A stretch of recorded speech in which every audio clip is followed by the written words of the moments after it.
Keep pulling me in, tearing at each part of me. Don't tell me that you think this is it, cause this isn't it for me. Stole the footy in the moment. He sold the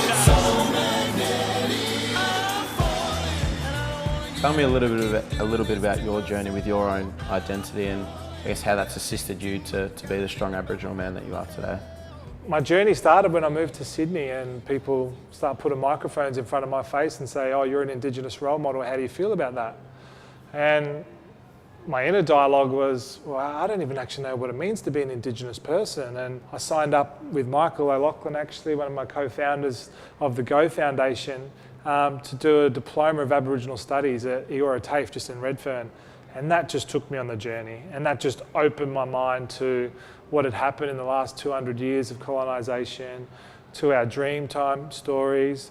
And I just had questions. I just had to constantly keep picking up little bits about who I was and where I come from. And I think once I did that, my connection to where I come from and who I am as an Indigenous person just grew. And I felt that strength. And it really did empower me to the point that when people started to question me who I am as an Aboriginal person, I stand up and I say, no, that's wrong. You can't call me that. You cannot discriminate me on the colour of my skin or because I'm an Indigenous person of this country. For me, I was very, very lucky to follow in Mickey O's footsteps and do the show Who Do You Think You Are? And that's when I really got the opportunity to connect to my ancestors back in the Flinders Ranges. When all that booing stuff was happening and I took that time out, that's where I went. I went back to the Flinders Ranges. I put my feet in the soil in the riverbed there and I reconnected to our people, to our ancestors, and that gave me the strength to finish that season. And I knew right then that was my time to retire. I never ever questioned an Indigenous person's journey on their own identity because it's tough for any of those kids out there. You know, if you really question your own identity, go on that journey.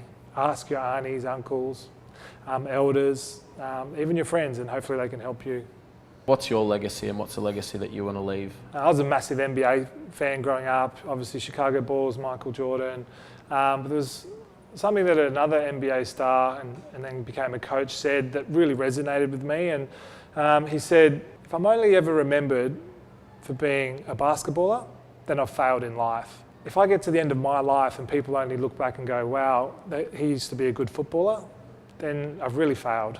You know, my legacy is in what we're doing here tonight in helping other Indigenous boys and girls achieve their dreams through education. The best thing we can do for those kids in high school right now, for those kids on their own journey, is give them the best support possible, and then passing those kids off to university where they can really achieve something special. For me, my legacy is still to come, and that's going to be in my children.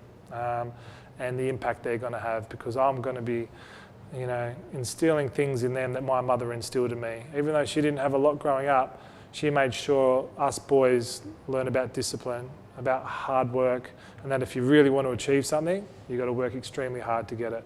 Mate, I want to thank you for not only being a role model for young people like myself to look up to, but for having the courage and I guess the fight to stand up when the time's right to change things, and backing yourself in doing that. We've all supported you across the journey, and we look forward to what comes next. Thanks, brother. I appreciate it. Awesome. See you guys.